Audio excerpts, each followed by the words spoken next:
목사님 나오실 때 큰 박수 부탁드립니다.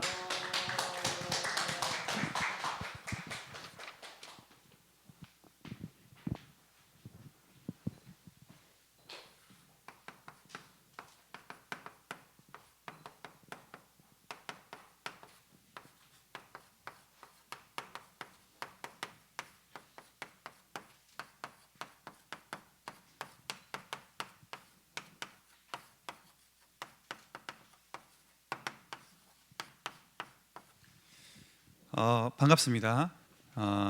제가 이 자리에 서는 것은 아마 경기지부에 제가 올해부터 그 선교 담당으로 섬기게 돼서 이 자리에 또 선교 캠프 팔라완 담당으로서 제 심부름하게 됐습니다. 제 인생을 이렇게 돌아보면 하나님께서 가장 큰 축복을 제가 받은 것이 무엇일까? 하나님께 받은 축복 중에 가장 귀한 축복이 무엇일까? 생각해 보면 저는 감히 선교라고 얘기할 수 있습니다. 하나님께서 저에게 그리스도를 만나게 하셨고, 그리스도를 만나면서 제 인생에 정말 모든 것이 하나님의 예비된 것이었구나를 발견하게 되는데, 그게 제 인생의 시작이었습니다. 근데 제 인생이 시작되면서 하나님께서 그 모든 것을 풀어가시고 인도하시는 그 과정은 선교 때문이라는 사실을 알게 되었습니다. 오늘 본문에서도 확인할 수가 있는데, 제가 예전에는 너무 그리스도가 좋은 거예요. 그래서 그리스도를 제가 어떻게 전할 수 있을까? 예전에는 카페 프랜차이즈를 해가지고 모든 목회자 제가 먹여 살려야겠다. 그래가지고 약간 건방지게 제가 윤지용이잖아요. 나는 예비 윤장로야 이러고 다녔습니다. 그래서 어디 가나 저는 윤장로가 될 거예요. 제가 모든 선교사님, 모든 목회자 제가 먹여 살리겠습니다. 이러한 마음을 가졌었는데 하나님께서 그래도 뭔가 시원하지가 않은 겁니다. 뭔가가 하나님께서 분명히 언약도 있고 한데, 근데 제가 진짜 선교에 대한 눈을 뜨기 전이었었습니다. 하나님께서 제가 어릴 때 저를 미국에 보내셨던 이유, 또 어렸을 때 그런 어떤 어려움이 있었던 이유, 또 하나님이 저를 음악을 하게 하셨던 이유, 저의 모든 그 하나하나의 과정이 무엇 때문이었냐 하니까 선교 때문이었구나. 선교의 방향을 딱 맞추는 순간 제 모든 답답했던 부분들이 뻥 뚫리는 거예요. 교회 부흥의 이유가 뭘까요? 우리 후대가 살아야 되는 이유가 무엇이겠습니까? 정말 내가 성공해야 되는 이유가 무엇이겠습니까? 오늘 본문에 보면은 하나님 분명하게 밝히고 계십니다. 이 모든 성조 중에 지금 이 본문은 어떤 구절이냐니까, 사도 바울이 에베소에 있는 교회에게 쓰는 편지라서 에베소서입니다. 사도 바울이 지금 에베소 성도들에게 하시는 말씀인데, 자기를 소개할 때 뭐라고 하시냐?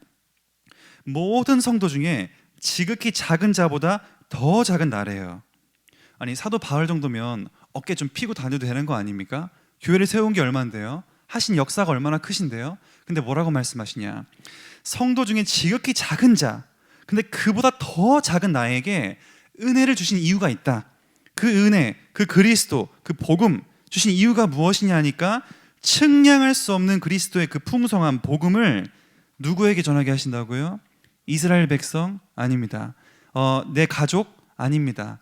이방인에게 전하게 하시고. 여러분이 친숙한 단어가 뭡니까? 이방입니까? 237입니까? 세계복음합니까? 선교입니까? 같은 말입니다. 그 친숙한 단어가 무엇이든 간에 하나님은 그것을 위하여 우리를 예배하셨구나. 그러면서 이 사실이 영원부터 만물을 창조하신 하나님 속에 감추어졌던 비밀의 경륜이다, 이렇게 말씀하십니다. 경륜은 뭐냐? 경륜은 구원과 선교입니다. 이걸 다 설명할 시간은 없고요. 그러면서 뭐라고 하시냐? 이 구원과 선교를 어떻게 나타내시겠냐 라고 하실 때 그 방법을 말씀하시는데 10절입니다. 이는 이제 교회로 말미암아 하늘에 있는 각종 통치자들과 권세자들에게 하나님의 각종 지혜를 알게 하려고 하시는데, 이 세 가지 사실, 구원과 선교를 주시고 그것을 교회를 통해 이루시겠다는 그 세 가지 사실은 11절에 영원부터 예수 그리스도 안에서 예정되신 뜻이다, 이렇게 얘기를 하고 있습니다. 그래서 오늘 중요한 사실, 영원부터 예정하신 뜻, 영원부터 그리스도 예수 안에서 예정하신 뜻, 그것이 무엇이냐? 선교다. 그래서 우리를 구원하신 이유, 나에게 측량할 수 없는 은혜를 주신 이유가 무엇이냐? 바로 선교 때문이다. 나를 구원하신 이유가 선교. 어떤 사람은 복음이라고 했을 때 구원에만 한정되는 분이 혹시나 계세요. 하지만 복음 안에는 구원과 선교가 같이 들어가 있는 것입니다. 그 사실을 잊으면 우리는 복음 받아도 내가 뭘 위해 살아야 되지? 내가 성공해야 되는 이유가 뭐지? 교회를 살려야 되는 이유는 뭐지? 하나님의 분명한 언약이지만 하나님께서는 구원과 선교를 같이 포함하신 걸 보고 복음이라고 합니다. 이게 제 생각이면 위험하겠는데 제가 성경에 근거를 분명하게 또 소개를 해드리겠습니다. 그래서 그 일을 교회를 통해 하시겠다. 자, 우리 서론적으로 그래서 그렇다면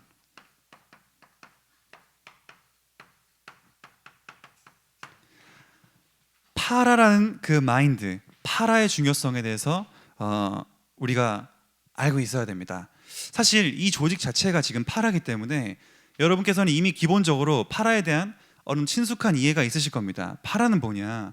우리가 항상 말씀하시죠, 목사님께서 로컬과 파라의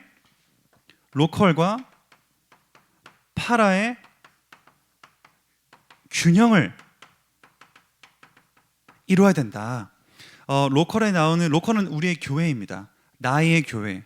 그거는 분명한 동기가 있죠. 나의 교회를 살려야 된다. 교회의 머리가 그리스도인데 나를 통해서 각각 친구들이 마음에 안 들어도 그 사람을 마디라고 하셨고 그 마디마디가 연합해서 그리스도의 몸을 세운다라고 하셨기 때문에 우리는 분명하게 원네스 돼야 되는 이유가 있습니다. 그거는 로컬 교회를 살려야 되는 우리에겐 사명이 있는 것이죠. 그럼 파라는요? 여러분 여기 왜 모이시나요? 전도학교에 왜 모이시죠? 여러분 교회에 유익되십니까? 여러분 구원받은 학교 영접하면은 여러분 교회를 연결시키시나요? 어떤 분은 부산에서 오셨는데요, 여기 안양으로. 어떤 분은 저기 위에서 오셨는데요, 강원도에서, 옆에서. 우리 교회랑 아무 상관이 없단 말이죠. 여러분 여기 왜 오시나요?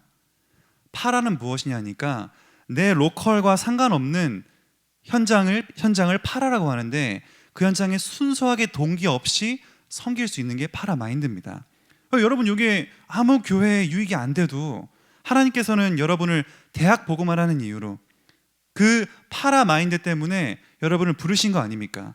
이 파라 조직을 통하여서 나에게 허락하신 현장이 대학이니 그 대학을 살려야 되는데 대학이 팔도로 흩어지다 보니 하나님은 팔도 전국에서 온 사람들을 파라 조직으로 모아서 함께 세계복음할 수 있는 그 마인드가 여러분에게 이미 심겨져 있을걸요.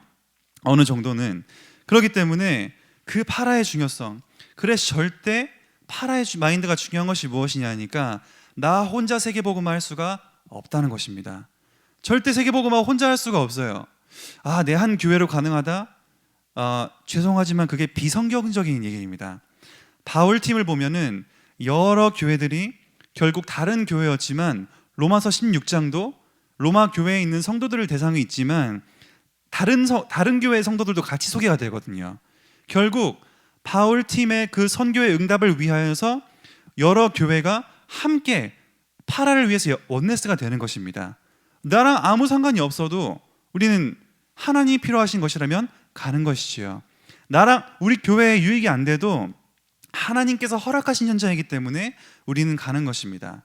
저는 안양 동부교회의 사역자입니다.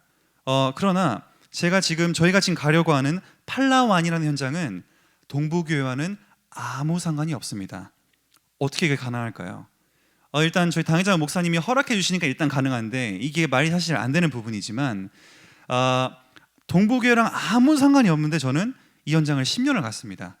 그것도 담임 목사도 아니에요. 저는 부교역자입니다. 아마 교역자분들께서는 이 부분이 더 크게 와닿으실 수 있을 겁니다. 어느 담임 목사님께서 부교역자가 동부교회랑 상관없는 현장을 하는데 허락하실까요? 일단은 이 파라마인드, 이거에 대한 파라마인드로 목사님께서 저희를 보내주시는 거죠.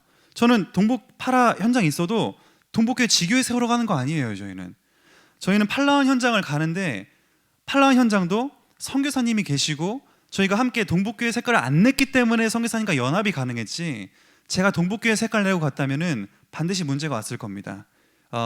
그래서 우리는 함께 가는 것이고 내 이름 하나도 안 내지 않아도 선교지에 필요한 것이라면 우리를 드릴 수가 있는 것이지요.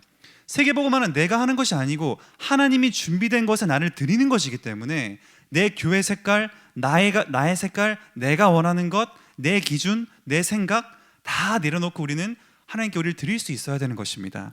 그래서 아니 선교 몇 년 동안 안 가다가 오랜만에 선교 가는데 나는 가지도 못하는데 그럼 팔라완 선교가 나랑 무슨 상관입니까? 파라 마인드가 있는 사람에게는 나의 응답이 되는 겁니다. 그래서 아까 소개했죠. 가는 사람들에게는 가는 선교사, 못 가시는 분들은 보내는 선교사. 그래서 나는 전혀 처음 들어보는 팔라완이지만 하나님 파라의 마인드로 보면은 이것이 풀리게 되어 있는 것입니다. 이제 하나씩 봐보겠습니다. 자, 본론으로 들어가서 선교의 언약입니다. 우리 선교에 대한 세 가지를 소개해 드릴 텐데요. 선교의 언약입니다. 이것은 성경적 근거를 소개해 드리겠습니다. 선교의 언약, 오늘 본문 말씀드린 대로 선교는 영원부터 예비되어 있던 것입니다. 하나님이 그냥 심심하니까 오늘은 팔라완으로 윤지용 목사의 마음을 움직여볼까? 그렇게 하신 게 아닙니다. 오늘은 어디로 한번 추천을 해볼까? 그게 아니라 분명히 그리스도 예수 안에서 예정하신 일이다, 이렇게 소개가 되어 있습니다. 그게 어디에 의미가 있다고요? 처음엔 구원부터 시작이 됩니다. 이 그리스도의 풍성함, 측량할 수 없는 복음이 나에게 온 것은 부터 시작되는 그게 영원부터 예정되어 있다고 소개가 되어 있습니다. 나의 구원, 하나님이 심심해서 오늘 나를 뽑으신 게 아니구나. 영원부터 영원 구원받기로 작정된 자는 다 믿더라. 하나님께서 나를 그리스도 예수 안에서, 에베소 1장에 보니까 그리스도 예수 안에서 예정하셨는데 은혜의 영광을 찬송하게 하라는 것이다. 창세 전부터, 영원 전부터 우리를 구원하기로 작정하셨다는 것입니다. 그걸 뭐 하려고요? 이방인에게 전하게 하시고, 선교라고 쓰겠습니다. 우리를 구원하신 분명한 유일한 목적, 선교. 그것을 뭐를 통해 하시겠다고요? 방법이? 어떤 사람이 이래요. 저 교회 꼭 가야 될까요? 저 그냥 혼자 구원 받았으니까 성경 읽으면서 성경 그냥 제가 보면 되지 않습니까? 뭐 그렇게 해도 되겠지만 성경에 뭐라고 써 있냐? 이는 이제 교회로 말미암아 하나님의 각종 권세자들과 통치자들, 하늘에 있는 세력들에게 나타내신다. 하나님의 계획을 교회를 통해 이루시겠다. 그래서 여러분의 교회가 소중한 겁니다. 여러분의 로컬 교회를 사랑해야 되는 이유, 내가 친구가 트러블이 있어도 또 연애하다가, 우리 대학생 연애 많이 하다가 또 깨지면 또 교회 떠나는데, 그게 아니라 헤어져도 우리는 함께 가야 되는 이유가 하나님은 교회를 통해서 이방 선교하시겠다고 하니까. 그리고 우리는 다 그리스도의 마디마디 몸을 이뤄서 그리스도의 교회라는 몸을 세우는 것이기 때문에 그 머리가 그리스도고요. 그래서 교회를 통해 나타내시겠다. 요 세 가지가 에베소 3장 11절에 보니 영원 전부터 예정하신 뜻대로 된 것이다. 이건 영원부터 돼 있던 겁니다. 이 사실만으로 보면 우리는 분명한 이 세 가지를 부인할 수가 없습니다. 자, 그렇다면 두 번째로 시작. 영원이라는 건데 시작으로 처음 창조하시고 세상을 만드시고 그러면서 뭘 주셨습니까?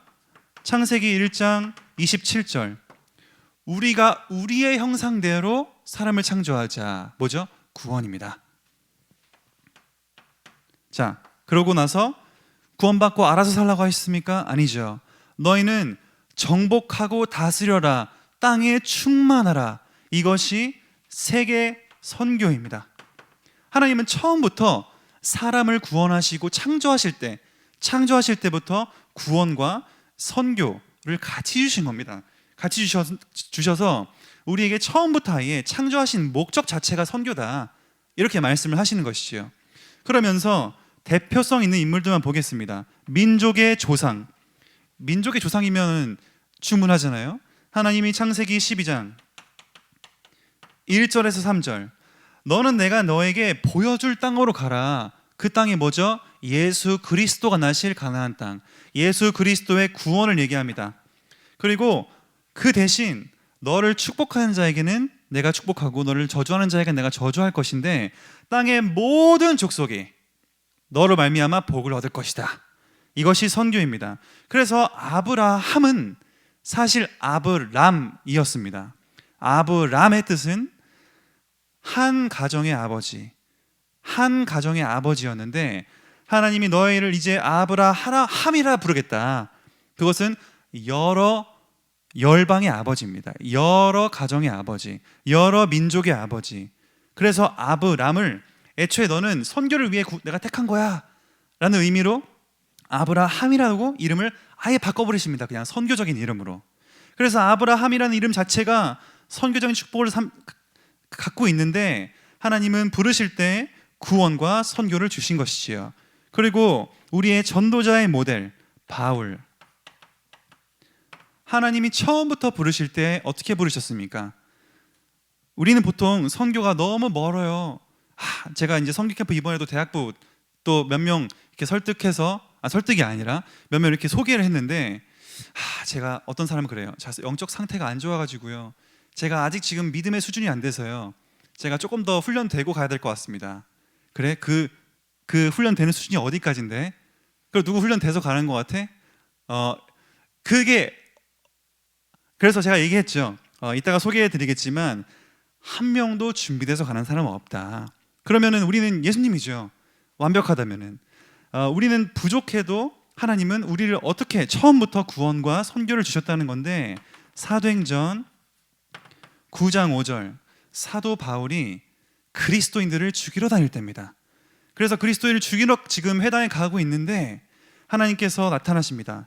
예수님이 직접 나타나셔서 나는 네가 핍박하는 예수다. 바로 구원을 주십니다. 네가 핍박하는 예수야. 너가 알고 있던 메시아가 바로 나야. 라고 구원을 딱 주시고 바로 뭘 주십니까? 아나니아 기도하고 있던 아나니아에게 환상을 보여주시면서 이 사람은 내 이름을 이방인과 임금들과 또 이스라엘 백성들을 위해 택한 나의 그릇이다. 애초에 부르실 때부터 이방인 먼저였어요. 이방, 구원과 선교를 처음부터 바울에게 하나님은 주셨다는 사실입니다. 자, 그리고 예수님,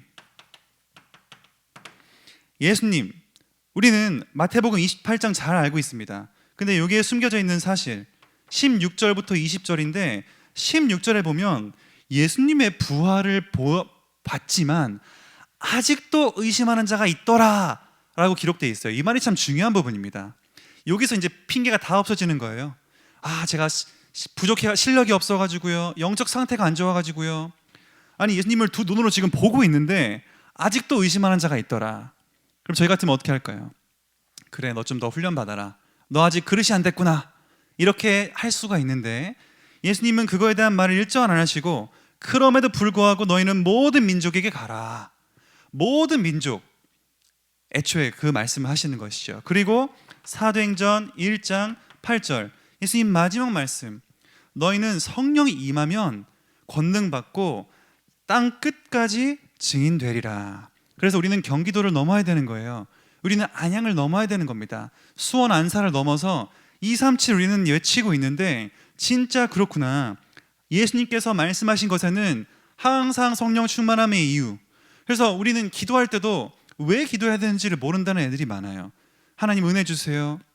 물론 임마누엘로 함께 하시는 것만으로 충분하지만 내가 진짜 은혜 받고 공부해야 되는 이유가 무엇입니까? 선교라는 거죠. 구원과 선교, 이거는 부인할 수 없는 하나님의 영원한 명령인 것입니다.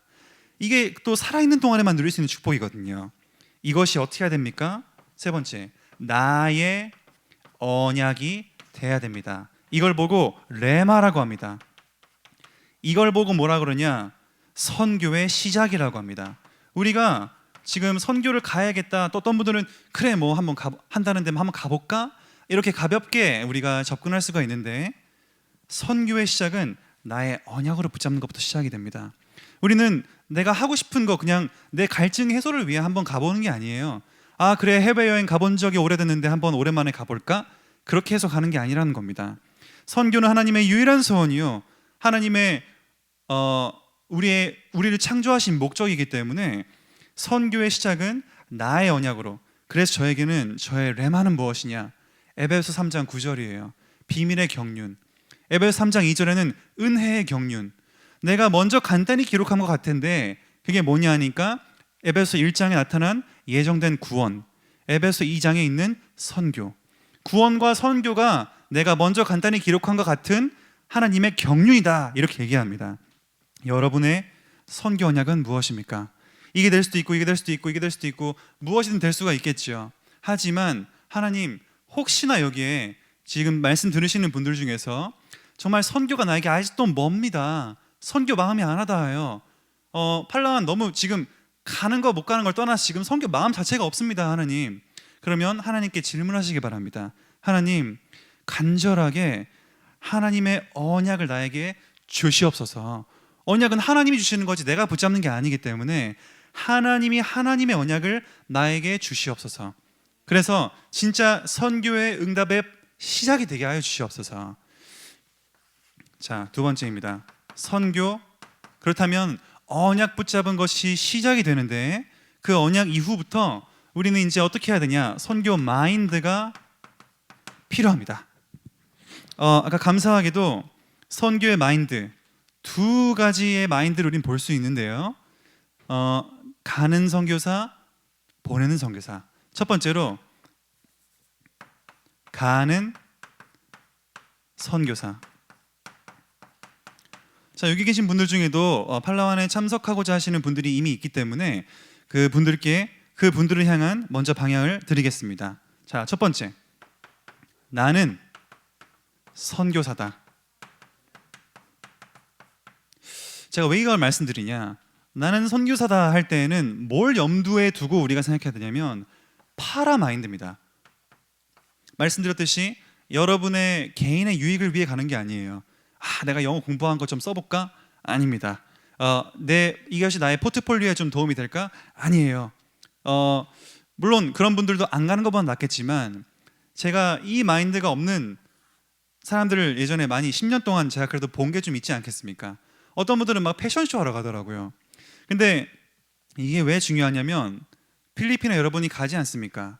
그러면 아무리 여러분이 대학생이라고 할지라도 그 필리핀 사람들이 여러분을 볼 때에는 선교사예요. 이 사실을 무시하시면 안 돼요. 어떤 분들은 되게 막 여성분들은 짧은 치마, 엄청 되게 좀 이렇게 파인 옷, 드러난 옷 입고 다닌단 말이죠. 그래가지고 분명히 제가 얘기했어요. 우리 패션쇼 하러 가는 거 아니다.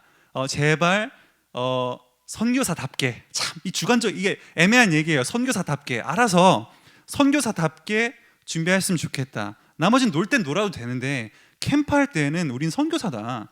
그래가지고 했는데 이제 뭐 역시 그렇게 입고 왔어요. 그래가지고 딱 하는데 집회하고 있는데 워십하는데 거기에 있는 중고등학생, 초등학생 남자애들이 다 그 여자에게만 가 있는 거예요. 복음이 안 들어가고 그 여자에게 너무 밝게 영광이 비치고 있는 것이죠. 그래서 주여 제발 하나님께서 이 여자의 마음을 좀 만져주시옵소서. 그래가지고 제가 간절하게 기도를 했었습니다. 나는 선교사다. 아무리 여러분이 어리고 또 그렇다 할지라도 그 사람들은 모든 걸 봐요. 어른도 여러분은 선교사를 봅니다. 어떤 의미에서 볼까요? 야, 한국팀에서 지금 선교하러 왔다는데 저 사역자도 있지만 저 어린애들의 반응은, 저 대학생들의 모습은 어떨까? 한국에서 복음을 가지고 왔다는 사람들의 그 모습은 어떨까?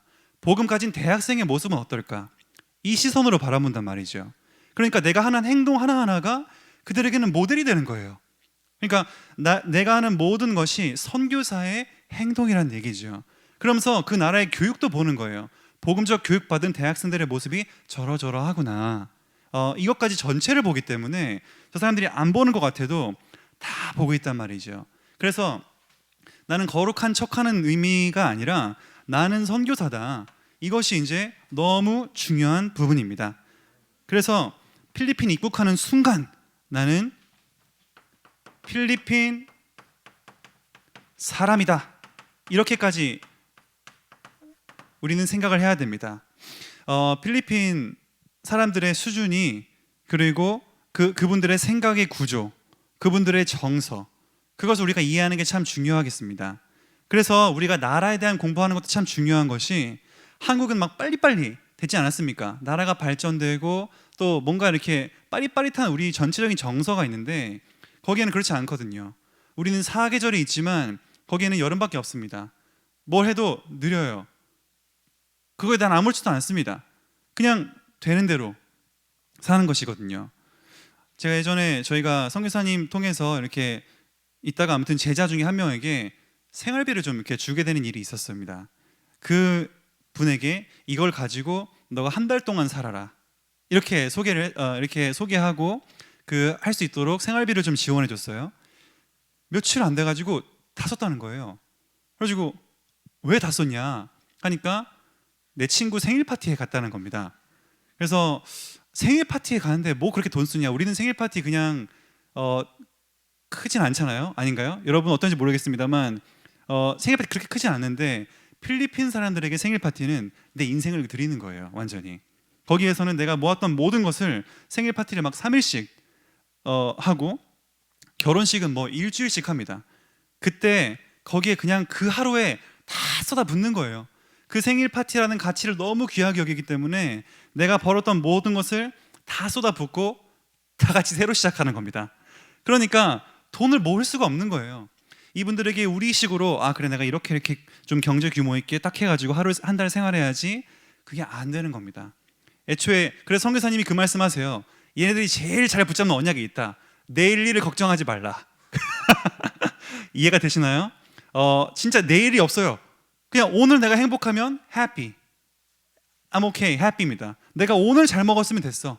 그렇기 때문에 그래서 선교사님 전략을 바꾸신 게 얘가 쉽게 팔 수 없는 돼지나 소를 주자. 그 새끼를 낳아서 팔게 하자. 이렇게 했는데 뭐 그것도 아무튼 잘 안 되는 부분이 있었는데 어쨌거나 그 사람들이 이해 못하면 막 또 우리가 정죄하고 얘네 왜 이러냐 또 시작해서 많은 것들이 있는데 그러면 선교할 수가 없습니다. 그래서 많은 문제가 일어나는 것을 저는 많이 보게 됩니다. 한국적인 마인드를 통해 한국적인 걸 심으려 했을 때 나타나는 전형적인 선교지의 문제. 우리는 나는 필리핀 사람처럼 이제 생각한다라는 걸 알기 위해 또 공부도 필요한 것이요.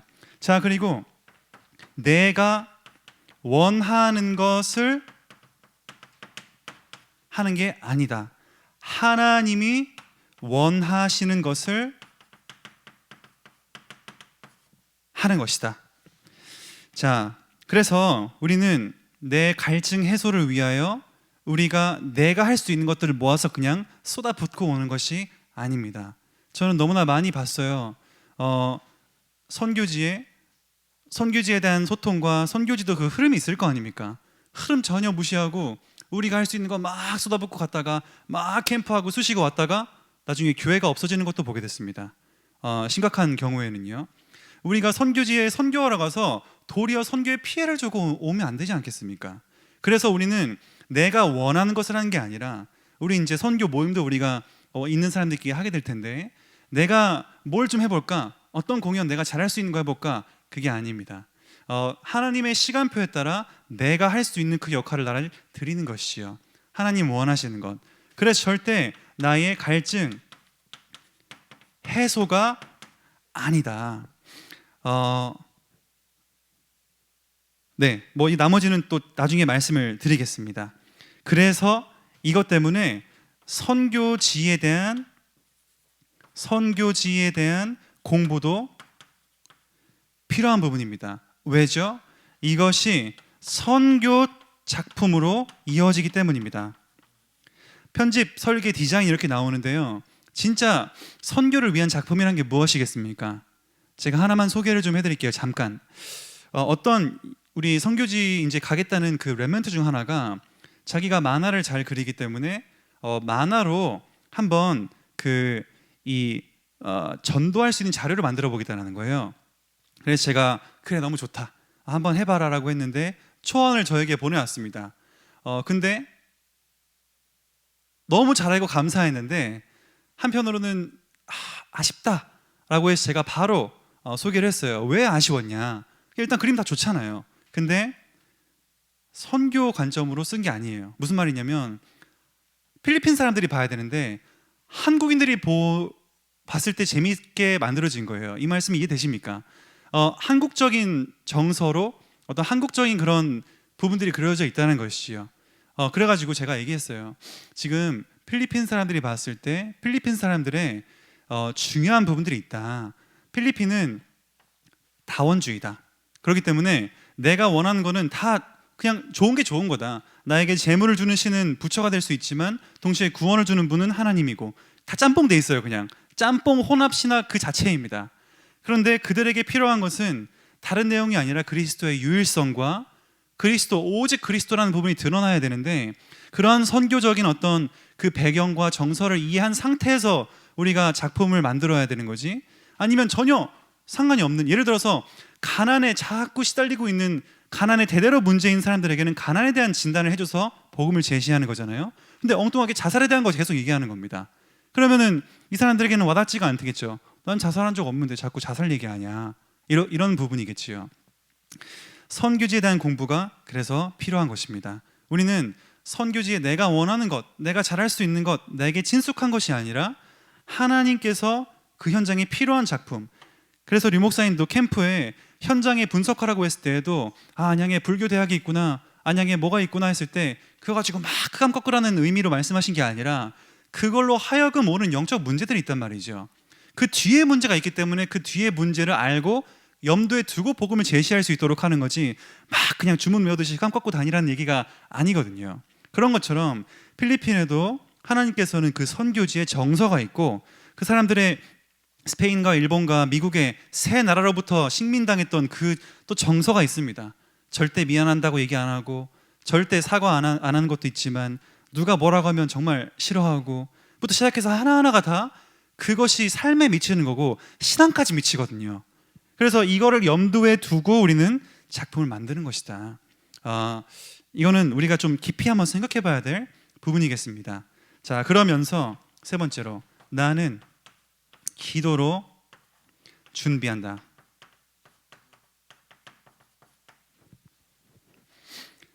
선교는 말씀드렸듯이 단회성 이벤트가 아닙니다. 단회성 이벤트가 아니다. 제가 그냥 선교지가 선교사님께 여쭤봐서 저 이번에 뭐 좀 하고 오면 되겠습니까? 그래가지고 한번 빵 터뜨리고 그 다음부터 없는 그것이 아니라, 하나님은 선교지에는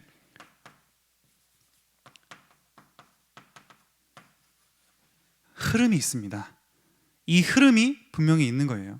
그래서 저도 이번에 코로나 3년이 지나고 6월 달에도 예비 캠프를 한번 갔다 오고, 지난달에 11월 달에도 예비 캠프를 갔다 왔는데, 6월 달에는 처음부터 흐름부터 파악하러 갔습니다. 지금 3년 동안 침체돼 있으면서 이 나름대로의 흐름이 또 생겼을 것이다.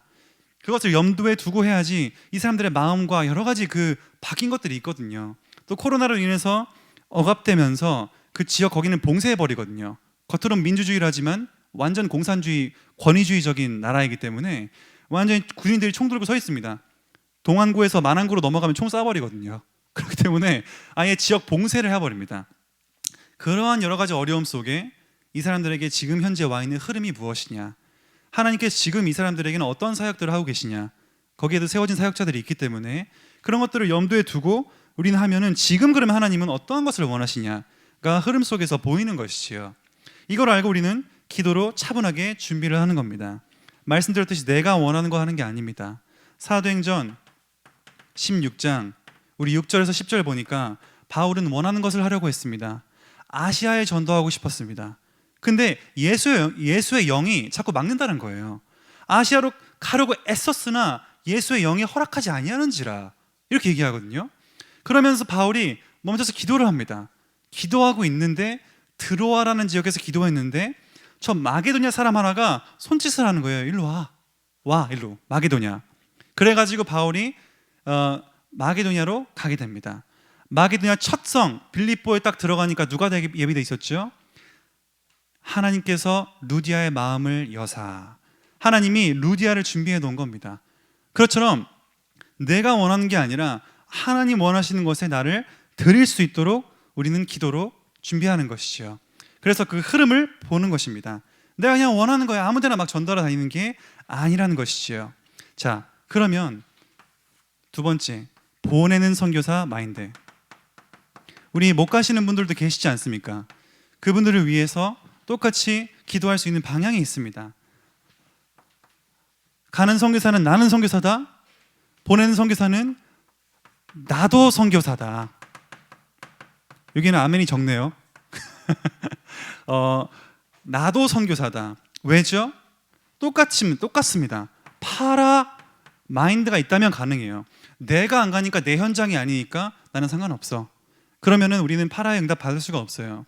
나랑 상관없어도 하나님이 허락된 현장이라면, 하나님이 만나게 하신 현장이라면 내가 도울 수 있는 것에선 돕겠다. 그것이 여러분은 교회 로컬의 뿌리를 잘 내리고 있으면서 파라도 살릴 수 있는 게, 그래야 세계복음화 되지. 이 마인드가 없으면 하나님은 큰 그릇으로 우리는 쓰임받을 수가 없습니다. 파라 마인드. 그래서 로컬과 파라의 균형이 중요한 게 뭐냐? 파라만 있다. 예를 들어 교회는 뿌리가 약하고 막 본부만 열심히 돌아다녀요. 전 대학부에 그런 애들 많이 봤습니다. 반드시 한계가 옵니다.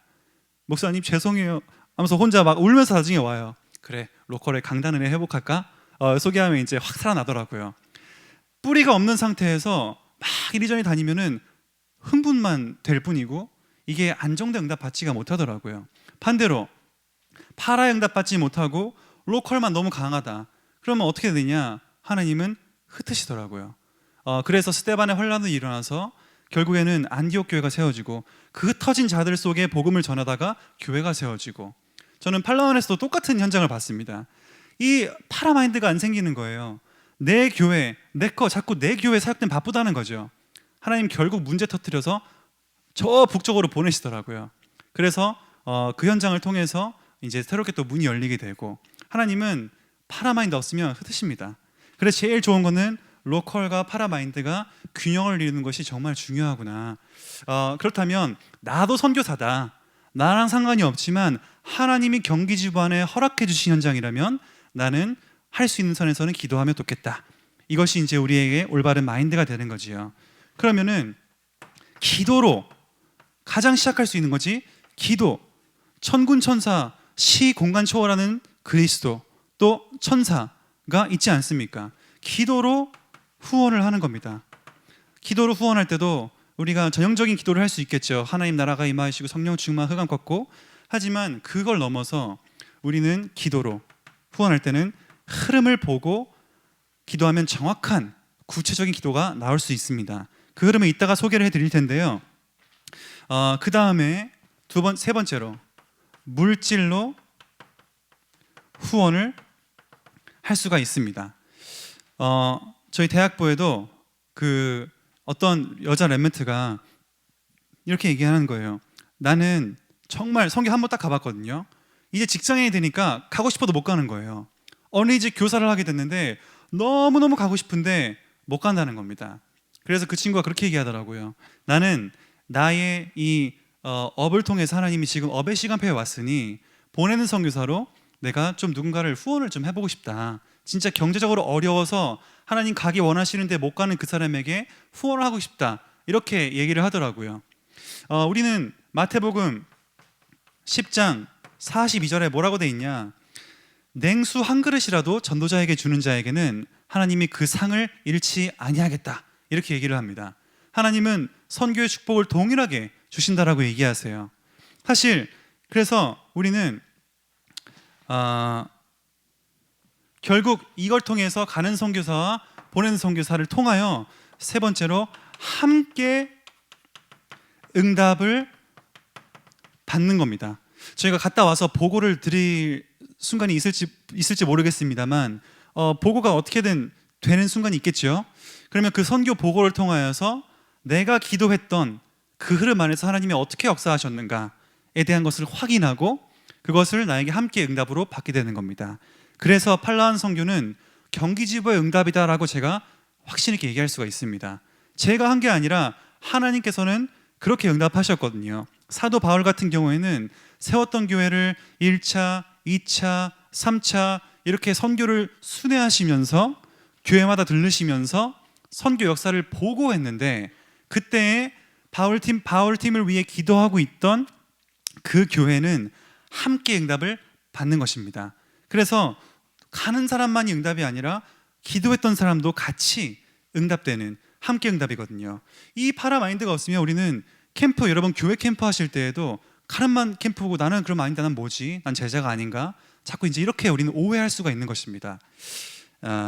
자, 시간이 많이 지났는데요. 우리 마지막으로 선교 기도입니다. 자, 이제 좀 팔라완 시간표가 그럼 도대체 뭐냐? 팔라완 시간표가 도대체 뭐길래 자꾸 기도하라고 하는 거냐? 흐름 보면서 팔라완 시간표.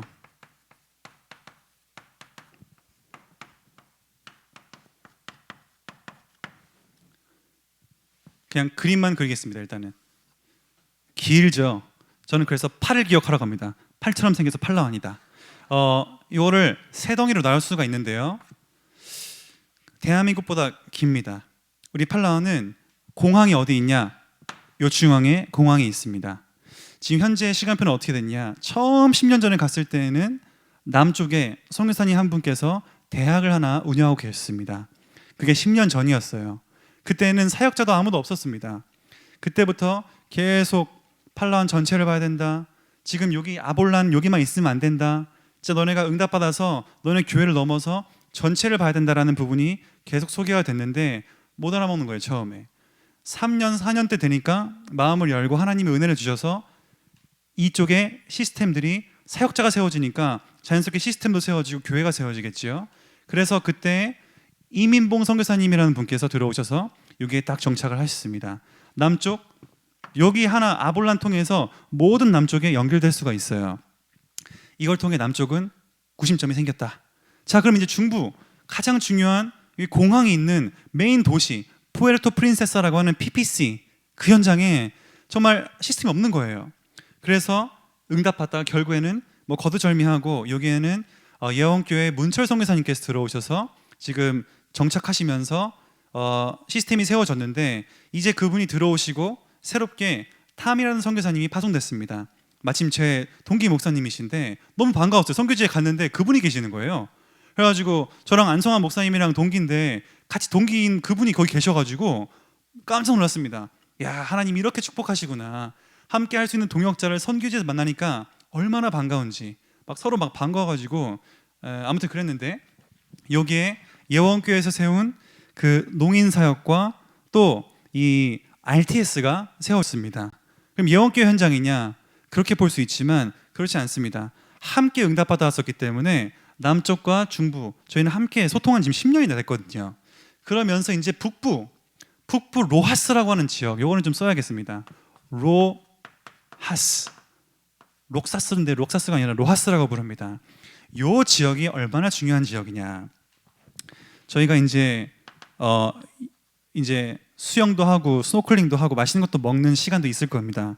근데 그거는 여기 위에 엘리도라고 하는 아주 CNN 선정 가장 아름다운 바다로 선정됐던 그 곳인데 여기를 가든지 왼쪽에 포트발튼을 가든지 여기에 산비센터를 가든지 무조건 로하스를 들러야만 됩니다. 얼마나 중요한지 아시겠죠? 마치 고린도는 상업지구로 다 들러야지만 되는 것처럼 로하스를 들러야지만 되는 거예요. 그럼 로하스의 시스템이 세워지면 포트바튼도 시스템 세울 수 있고 여기 제자 차야도 로하스에를 불러서 훈련시킬 수 있고 엘리도에도 불러서 훈련시킬 수 있고 이것이 구준점만 되면 된다. 근데 여기에 공교롭게도 아직 사역자가 세워진 사람이 아직 확실한 사역자가 없어요. 그래서 제가 지난달에 가서 아무튼 중요한 지금 사역자 누가 있냐? 니다. 이분은 어떠한 사역자냐? 짧게 말씀드리면 무조건 해피. Pastor, I'm happy. Only Christ. 이분이 전도하다가 지금 너무 어려워요. 진짜 밭에서 고구마, 뭐 감자 이런 거 주워가지고 20kg짜리 매가지고 집도 산속에 있어가지고 제가 가봤는데 차도 못 가요. 차 대고 15분, 20분 걸어가야 됩니다. 그 산골짜기 이렇게 해가지고 겨우 뭐 나무로 겨우 세운 집에 갔는데 그런 거 밭에 막 심어져 있는 거 해가지고 15분 동안 또 걸어 내려옵니다. 밭에 해가지고 그거 팔아가지고 전도하고 해봤자 뭐 2, 3천 원 벌까요? 필리핀 물가로. 그렇게 어려운데 거기에다가 이분이 전도하시다가 남편이 마음에 안 든다고 오늘날 보니까 이빨이 반쪽이 없는 거예요. What happened? 니다. 그러니까 It's okay, pastor 해가지고 자세히 들어보니 자꾸 It's okay라는 거예요. 괜찮다고. 그런데 남편이 전도하는 거 싫다고 때려가지고 이빨 반이 날아간 거야. 지금도 없어요, 반이. 그런데도 자기는 해피하다는 거죠. 그러고 때려서 자고 있는데 자는 사이에 집을 불질러 버린 거예요, 남편이. 놀라가지고 나와서 겨우 살았는데 집은 다 불질러가지고 태워버린 지금 또 다시 이제 집 지었는데 그래도 패스터 I'm so happy only Christ 이렇게 얘기를 하는 거예요. 진짜 여러분 그리스도가 어떠십니까? 이런 사람이 제자가 준비되어 있다라는 거예요. 현장에는 진짜 이런 사람을 우리가 만나게 됐는데 이분이 우리를 오늘 꿈을 꿨답니다. 그래가지고 만나게 돼서 지금 또 이렇게 아무튼 뭐 설명하자면 길고 이분이 있고요. 또 하나 마르티네즈 3년 전만 해도 이분은 반응이 없었어요. 그냥 이분은 왜냐하면 노회장 정도 되시는 분이기 때문에 그 로아스 지역에 이분 밑에 따르는 목회자도 많고 저희가 처음 갔을 때는 딱 손쥐고 얼마나 잘하나 보자. 니네 뭐 하러 왔는데? 이미 나이도 꽤 있으시고 저 같은 어린 사역자가 와가지고 사실 내키지 않으셨겠지요. 근데 이번에 예비 캠프를 갔는데 너무 저희를 기다리고 있었던 겁니다. 왜 이제 왔냐? 그때 줬던 구원의 길 이거 한 장 가지고 지금 3년 동안 사역했다. 이거 너덜너덜한 거 봐라 이거. 해가지고 우리 들어와라. 아 이분이 하나님이 준비하셨구나. 어떻게 3년 동안 케어도 못했는데 이 사람 이렇게 마음은 열려있지? 그때는 오히려 신경도 못 썼는데 마음도 닫혀 있었던 사람이 하나님께서 주께서 루디아의 마음을 여사처럼 이 사람을 준비해놨구나. 그래서 이 현장 중심으로 니다와 마티네스 부부 모여서 메인 사역자가 될 겁니다. 이 사람들을 제대로 훈련해서 사역자로 세우는 시간표가 될 건데 자 그렇다면 우리 한국팀 여러분 대학생팀 한국팀이라고 할게요. 대학팀이라고 할게요. 우리 한국 대학팀은 어떻게 해야 되냐? 우리 가서 제가 미리 사역자분들에게 방향을 드리고 또 이제 실제 본 캠프 때 다락방 확산의 시간표가 왔는데 캠프하러 나갈 때 여러분들은 그 사람들의 마음의 문을 여는 시간표를 맞이할 겁니다. 그 헌신을 하게 될 겁니다. 일단 한국에서 왔으면 여러분은 좋아하거든요. 여러분을 우리 한국인들을 보는 게 마치 우리가 미국인들을 볼 때 뭔가 그 선망하는 듯한 그런 느낌으로 한국인들이 짱입니다. 그렇기 때문에 마음은 일단 열려요. 거기 가서 여러분께서 영어로 구원의 길을 전해보실 겁니다. 그러면 전하고 나머지 영어가 어려우니까 지속하기 힘들잖아요. 그래서 두 번째로는 우리 현지 사역자 지금 이 남쪽에서 잘 훈련된 현지 사역자들도 한 20명 참여할 거거든요. 그분들께서 구원의 길 전하고 영접까지 했으면 그 다음에 다락방 말씀 더 듣고 싶냐? 싫으면 됐다. 뭔가 다락방을 연결 지을 수 있는 그 뒤에 정리를 해주실 겁니다. 그러면은 세 번째로 로하스에 있는 그 로하스 사람들, 로하스 사람 이렇게 쓸 수밖에 없겠는데 이분들은 같이 3인 1조로 팀해서 한국인들이 저렇게 복음을 전하고 현지 사역자가 저렇게 말씀 지속하겠냐, 그리스도에 대한 반응 확인하고 이런 여러 가지 그런 부분들을 정리하는 것을 눈으로 보고 배우는 거죠. 그래서 우리 한국팀이 돌아갔을 때에 내가 저렇게 하면 되겠구나 라는 것을 보고 배울 수 있는 이들의 눈이 열리는 시간. 그래서 우리는 마음 문을 열고 또 마지막 날에는 초청 집회도 해가지고 막 공연도 해가지고 확 그 영적 분위기를 바꾸는 마음 문 여는 걸 한다면 본격적으로는 현지 사역자가 나와서 거기에서 또 정리도 해주시고 그 다음에 이거에 대한 눈을 열 수 있도록 하면은 우리가 가도 이분들이 지속해서 말씀 사역을 펼칠 수 있는 다락방 확산의 시간표입니다. 그래서 다락방 확산의 시간표이다. 왜 그러냐면 예전에 여기에 전도학교를 세웠었는데 지금 남쪽에서부터 7시간이 걸리거든요. 오토바이 타고. 이분들이 7시간 가가지고 전도학교 강의 1시간 하고 7시간 내려오는 겁니다. 힘들어서 못하겠다는 거예요. 그러다가 코로나까지 터졌죠. 3년 동안 끊겨버렸습니다. 지역 봉쇄도 되고요. 흐지부지 돼가지고 시간표가 완전히 초기화가 됐는데 다락방 확산의 시간표다. 그래서 사역자분들과 소통은 제가 하게 되고 여기에서 현장을 여러분이 나가시게 될 겁니다. 그러면 딱 기도가 보이죠. 흐름. 하나님 우리 대학팀에게 정말 영어로 구원의 길 할 수 있는 지혜도 주시고 공연도 하나님이 현장에 가장 필요한 공연 준비하게 하시고 그러면서 이들을 통하여서 정말로 이들의 선교의 눈이 열리게 하여 주시옵소서. 힘을 주시옵소서. 피를 채워 주시옵소서. 또 현지 사역자 하나님 진짜 말씀을 지속할 사람을 제대로 보고 정리할 수 있는 현지 사역자에게 하나님이 성령으로 충만하게 하셔서, 그러면서 로아스 사람들에게는 정말 그것을 보고 지속할 수 있는 사역자로 서게 하여 주시옵소서. 뭔가 이런 구체적인 기도가 나오는 거예요. 그러면은 못 가시는 분들도 여기에서 이 기도 제목을 가지고 시간표에 맞게 기도를 하실 수가 있는 겁니다. 자, 그러면서 이거는 기도를 하는 거죠. 기도 후원.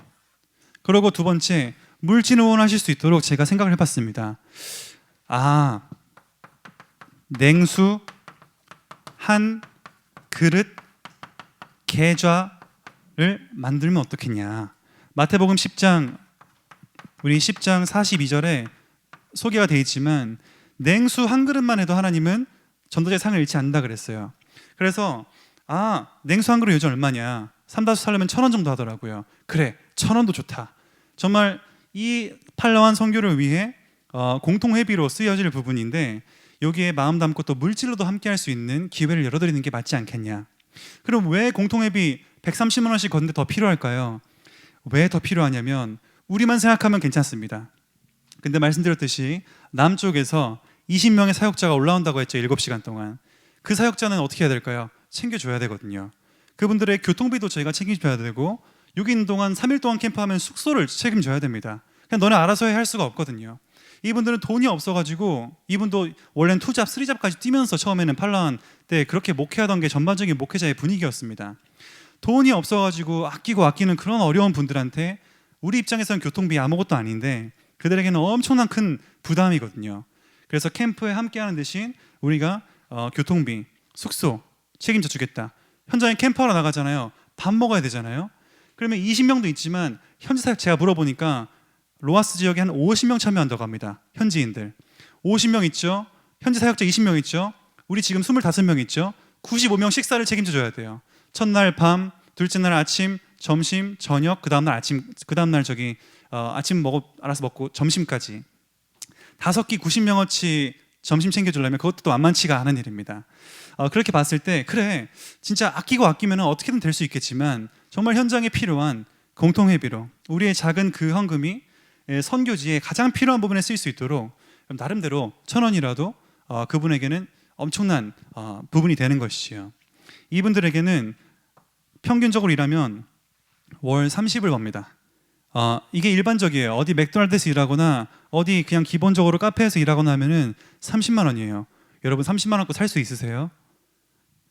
130만 원 갖고는 못 살 것 같은데 지금 30만 원. 조금 잘 풀렸다. 너 좀 괜찮구나. 직장이 50만 원입니다. 야, 너 신의 직장이네. 교사 아무튼 그런 신의 직장이네. 그래야 100만 원이다 라고 얘기합니다. 놀랍지요. 근데 제가 이번에 11월 달에 가보니까 기름값이 우리나라보다 200원이 비싸요. 여러분 운전 안 하시는 분들은 이거 체감이 안 되실 거예요. 우리나라 지금 1658원인데 1리터가 1800, 1900원, 거의 2000원 찍었습니다. 살 수가 없구나 이거. 요거 벌어가지고 어떻게 하죠? 그러면서 나타나는 현상들이 있는데, 어쨌거나 밥을 먹으려니까 2명이서 밥을 먹는데에도 거의 한국 물가 따라잡았어요 지금. 야, 이거 이 사람들이 살 수가 없는 이유가 여기 있구나. 정말 저렴하게 먹는 방법도 있지만 뭔가 좀 이렇게 먹어보겠다라고 한다면은 가격이 굉장히 한국과 거의 비슷하거나 그 정도 수준이더라고요. 우리가 진짜 의미 있게 또 후원할 수도 있겠구나. 너무 길어졌는데요. 자, 마지막으로 우리는 현장을 위하여 집중 기도합니다. 차분하게. 선교지에 가면 성령께서 어쨌건 역사를 하십니다. 그러니까 들뜨게 돼 있어요. 그러나 우리는 흐름을 봐야지 안정된 응답 받을 수가 있습니다. 흐름 전혀 못 보고 가면은 꼭 부작용이 나타나요. 목사님, 제가 마지막 포럼을 이렇게 둘러앉아서 하거든요. 목사님, 제가 정말 선교에 제 인생을 드릴게요. 그리고 제가 다음 주부터 교회에 인생을 드릴게요. 이렇게 얘기했습니다. 그 친구 다음 날부터 교회를 지금까지 6년 동안 한 번도 본 적이 없어요. 선교지 끝나고 나서 지금까지 안 보이더라고요. 전 지금도 궁금합니다. 그 친구가 어디에 있을까? 신앙생활은 잘하고 있을까?